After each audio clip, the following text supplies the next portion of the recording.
Hello and welcome back. Today we're going to be talking about sequences. So what are sequences? Sequences in coding refer to the order in which code is executed. Generally, code runs from top to bottom unless directed to do otherwise by control structures like loops and conditionals. What's an example of this?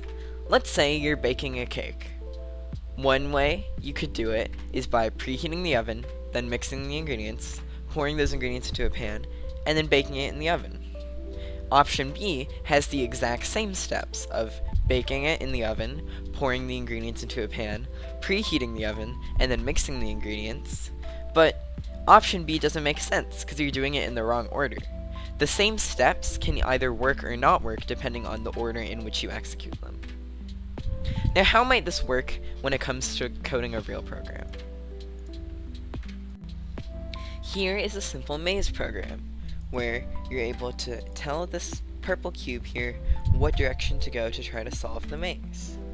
Now, we only have 4 different commands to navigate the maze, so it doesn't matter what commands we use, it matters the sequence, the order in which we use them. That's what lets us solve the maze.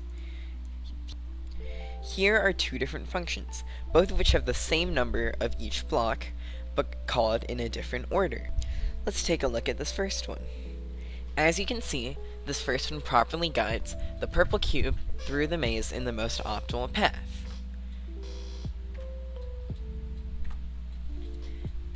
There, it just successfully solved the maze.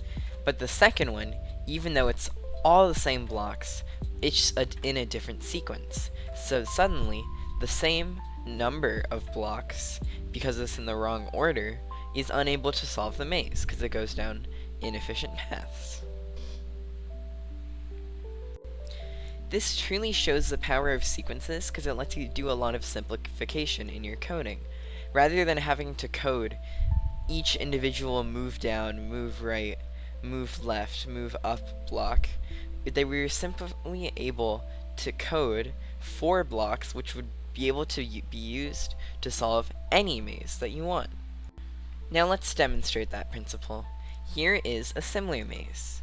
Using just these 4 blocks, even though we added no new code, just by changing the sequence in which we call these blocks, we're able to solve this maze and any other maze that we want.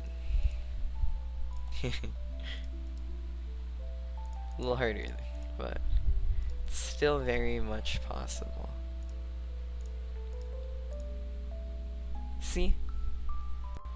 That sums up our lesson on sequences. Thanks for watching.